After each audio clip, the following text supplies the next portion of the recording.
Welcome to The Explainer. Today, we're going to take a really deep dive into an era-defining moment. I'm talking about a specific point in time that completely, permanently rewired the world we live in today. Now, when most of us think of 1973, our collective memory instantly jumps to those incredibly iconic, anxiety-inducing images, right? You know the ones. Anxious drivers sitting in these massive, metal-clad behemoths of cars, just stretching for miles and miles in these serpentine lines down the highway. We picture those hand-painted, hastily scribbled signs hanging off gas pumps that simply read, "Sorry, no gas." It was the exact year America's economic engine just abruptly stalled out. But look, the story we are going to explore today is so much bigger than just gas lines. It's about a whole lot more than just a temporary fuel shortage. We're going to look at how that specific, chaotic moment marked the definitive end of an era of unprecedented global prosperity and how it permanently shattered what economists call the golden age of capitalism.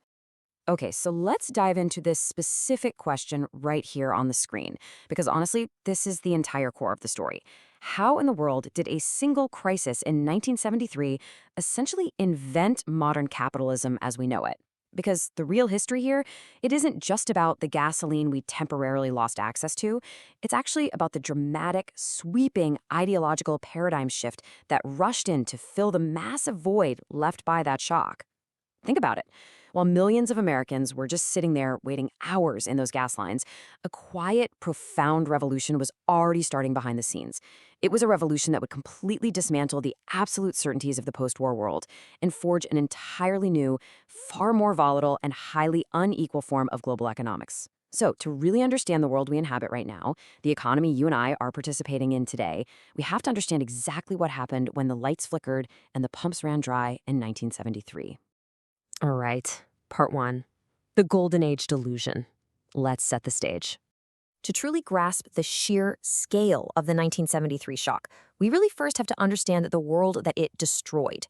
And we are talking about the period right from the end of World War II stretching into the early 1970s. For nearly 3 straight decades, Western economies experienced economic growth that was so incredibly stable, so robust, and so widely shared across the population that the experts, the smartest people in the room, truly believed they had permanently solved the boom and bust cycles of history. Seriously, they thought they'd cracked the code.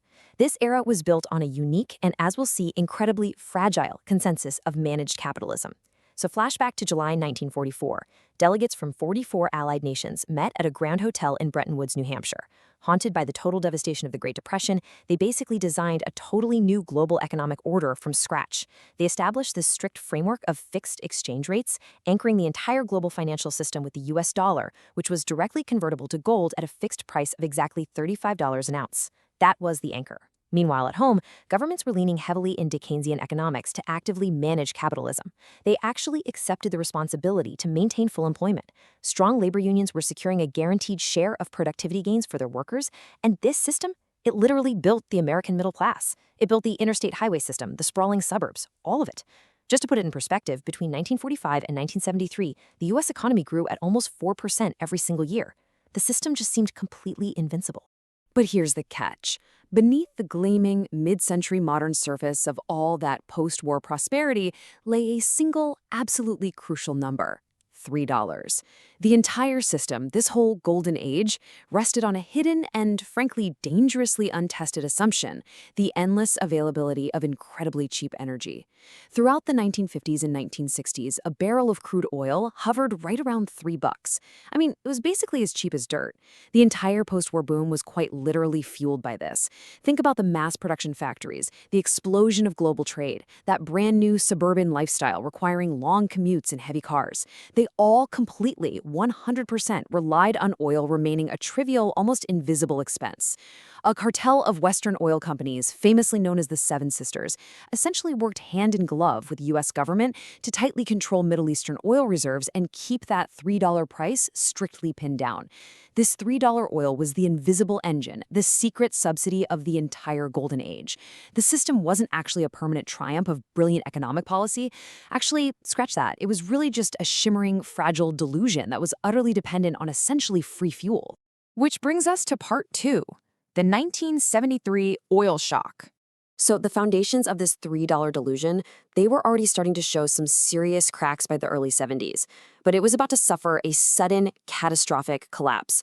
The dominoes started falling, and fast. Interestingly, the first tremor wasn't actually about oil at all. It was about money. The US had been printing dollars like crazy to fund both the Vietnam War and massive domestic social programs, which severely strained that Bretton Woods system we just talked about. So in 1971, President Richard Nixon abruptly ends it. He completely decouples the dollar from gold. Consequently, the dollar's value falls, which meant that oil-producing nations who were getting paid in those now devalued dollars were suddenly losing real income. They were not happy. Then comes the geopolitical spark that ignited the whole thing. On October 6, 1973, the Yom Kippur War begins, with Egypt and Syria launching an attack on Israel. Fast forward a couple of weeks to October 19th, and Nixon authorizes a massive airlift of military supplies to support Israel. And literally the very next day, October 20th, the Organization of Arab Petroleum Exporting Countries, or OPEC, retaliates. They deployed what became known as the oil weapon. They imposed a full embargo on the US and its allies and sharply cut their overall global production. Just like that, the spigot was turned off. The immediate mathematical fallout of this was staggering. I mean, overnight. That magical $3 barrel of oil we talked about, it skyrocketed, it doubled, and then it doubled again. By January of 1974, just months later, the price had quadrupled to nearly $12 a barrel. A totally new era of aggressively expensive energy just violently slammed into a world that was completely unprepared for it. I mean, to cope with this sudden, shocking scarcity, states had to implement odd-even rationing. If your license plate ended in an odd number, you could only buy gas on odd-numbered days. It got so bad that even NASCAR voluntarily shortened its race distances just to save fuel. Gas stations severely reduced their hours, or they just closed entirely, hanging up those no-gas signs. Normal, everyday people were waiting hours in their cars just for a strictly rationed 10 gallons of fuel. Tempers flared wildly, and literal fistfights were breaking out at the gas pumps. It was this profound psychological blow, right? A total national humiliation for a country that had just put a man on the moon a few years prior, yet suddenly, inexplicably, couldn't even keep its own cars running on the road. But as bad as the psychological damage was, it honestly paled in comparison to the pure economic devastation that was coming. So let's look at that economic devastation in Part 3, the stagflation nightmare. Here's the thing you have to understand. Because oil is a strictly required input for virtually every single sector of an industrial economy, from manufacturing to transportation to agriculture, this price shock created a massive structural crisis. Enter the defining word of the 1970s, stagflation. It is this incredibly toxic, severe economic phenomenon combining extremely high inflation with economic stagnation and rapidly rising unemployment. Let's break that down. The oil shock forcefully drove up operating costs for literally every business. Well, what do businesses do when their costs go up? They raise prices. So that immediately led to higher prices for everyday consumers. That's the inflation part. But simultaneously, this massive spike in costs slammed the absolute brakes on business expansion and hiring. Companies panicked and started laying people off, leading to severe economic stagnation. The stag part. So by 1974, U.S. inflation surged right into double digits, and by 1975, unemployment was climbing up toward 9%. It was a nightmare. The economy was simultaneously sick with a burning fever of out-of-control inflation while suffering the freezing chill of a deep recession. And this was a massive problem for the experts. For decades, the reigning, governing Keynesian economic theory relied on a specific rule called the Phillips curve. The assumption behind the curve was pretty simple. You basically have a trade-off. You can have high inflation, or you can have high unemployment. But the absolute golden rule of the era was that you fundamentally cannot have both of them at the exact same time. While stagflation completely broke this rule, it utterly shattered the consensus of the golden age. Policymakers suddenly found themselves standing there, completely powerless, with the steering wheel coming right off in their hands. Because think about it, if the central bank raised interest rates to try and fight the inflation fire, they would choke off the economy and trigger a full-blown depression. But if they lowered interest rates to try and stimulate the economy and create jobs, they would just throw gasoline on the fire and spark hyperinflation. The old tools were entirely useless. The rule book was literally burning. Which leads perfectly into Part 4, the free market revolution. You know, whenever a reigning ideology fails this spectacularly and publicly, it leaves a massive intellectual void. And history shows us that nature and politics completely abhors a vacuum. Waiting patiently in the wings of this specific crisis was a radical new ideology, perfectly positioned and absolutely ready to seize the moment. So on the left side of this shift, we have the crumbling, burning world of John Maynard Keynes, the Golden Age model built on a carefully managed economy, a strict government commitment to full employment, and strong, empowered labor unions to ensure the wealth was shared. That was the old way. On the right, rising from the ashes, we have the neoliberal prescription. This was a hardline revival of classical free market liberalism, championed most notably by thinkers at the University of Chicago. Their model demanded the exact opposite of the post-war consensus. They wanted sweeping deregulation. They wanted to shift the focus entirely to just controlling the money supply. And they wanted to actively diminish or outright crush the power of organized labor. Now, during the stable, prosperous post-war boom, these ideas, they were largely considered total fringe theories. But in the absolute chaos and desperation of the 1970s stagflation nightmare, they suddenly looked like a very viable, very sturdy lifeboat. The leading figure of this rising movement was an economist named Milton Friedman. And Friedman diagnosed the stagflation crisis entirely differently than the old guard did. He looked at the chaos, the gas lines, the failing businesses, and he argued that the real problem wasn't actually a supply issue. It wasn't the oil embargo, it wasn't greedy unions or foreign policies. He pointed the finger directly at Washington. The problem, he said, was the government itself. He famously declared, inflation is always and everywhere a monetary phenomenon. Basically, he argued that decades of heavy-handed government regulation, high taxes, and most importantly, governments just printing way too much money to fund their expansive social programs had completely clogged the arteries of the free market economy. The solution, in his eyes, wasn't to try and manage the economy better or find a new Phillips curve. The solution was for the government to step back completely and let the free market ruthlessly sort it out. So, Friedman and his contemporaries didn't just complain. They laid out a highly specific, very aggressive, multi-step prescription to cure the sick economy. Let's walk through this playbook because it's exactly what ended up happening. Step 1. Central banks must completely abandon the old goal of maintaining full employment and instead focus exclusively on controlling inflation. Job losses be damned. Step 2. Implement widespread, sweeping deregulation across all industries. Step 3. Privatize state-owned enterprises, basically submitting public services to the harsh logic of the free market. Step 4. Actively break the power of organized labor to allow wages to float freely based on market demand. And Step 5. Drastically slash taxes, particularly on corporations and the wealthy, with the idea being to incentivize new investment. Now, if you pitched this in the mid-1960s, it would have been absolute political suicide. No one would have voted for this. But as the stagflation crisis just stubbornly ate away at everyone's savings year after year in the 70s, this sweeping, clean slate approach moved directly from dusty university seminars right into the highest corridors of global power. And we saw politicians build incredibly powerful, winning coalitions around this exact public frustration. In 1979, Margaret Thatcher takes power in the UK, famously declaring that there is no alternative to the free market. She aggressively moved to privatize massive state giants and severely diminish the historical influence of the powerful coal miners' union.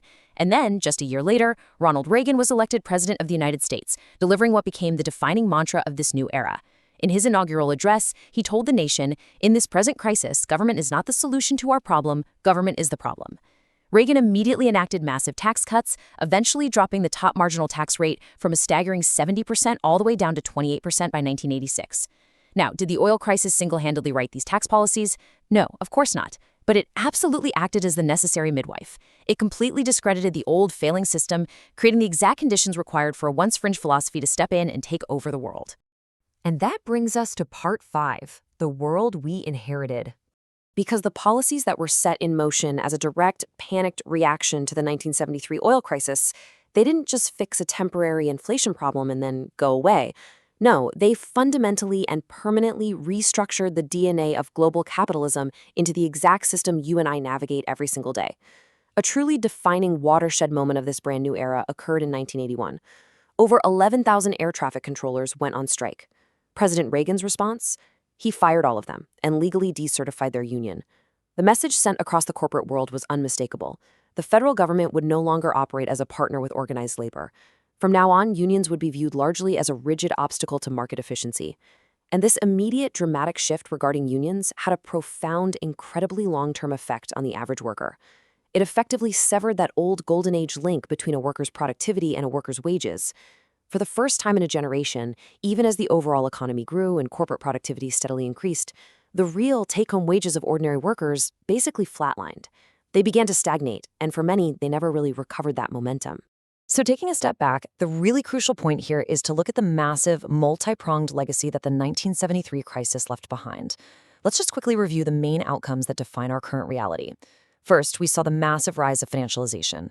The deregulation craze completely unleashed Wall Street, which ultimately shifted the economy's primary center of gravity away from making actual physical things to just making money from money. Second, we saw unprecedented globalization. Massive corporations, absolutely terrified of future supply shocks and high domestic wages, used new free trade agreements to treat the entire globe as a single deregulated factory floor. This led to offshoring millions of stable jobs and essentially created the American Rust Belt. Third, we saw soaring economic inequality. Unlike the broadly converging wealth and strong middle class of the Golden Age, this new neoliberal era channeled the vast majority of economic gains overwhelmingly right to the very top. Fourth, of course, were the weakened labor unions, which we just discussed, losing their bargaining power and political clout. And finally, permanent energy vulnerability. Yes, the shock did birth things like strategic petroleum reserves and new fuel efficiency standards for cars, but at the end of the day, it left our entire globalized economy permanently tethered to the volatile geopolitical whims of fossil fuels. As we wrap up this explainer, I really want to leave you with this final, lingering thought to chew on. Those incredibly long, frustrating gas lines of 1973, they weren't just some brief, weird interruption of American progress. They were the exact, undeniable starting point of the journey that led us directly to our present moment. It's a stark reminder that the massive economic systems we just take for granted every day, they are not natural laws of physics. They aren't permanent. They are simply the products of history, the results of severe, paradigm-breaking crises, and the implementation of the specific ideas that just happened to triumph in the messy aftermath.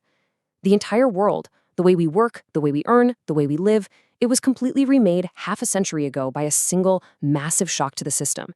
And looking around at the complex, interconnected challenges we face today in our modern world, the most provocative, perhaps slightly terrifying question we can ask ourselves is this: if the world was completely remade once by crisis, can it be remade again? Thank you so much for joining me on this deep dive. I truly believe that understanding our history is the first, most important step to actually understanding our future. See you next time.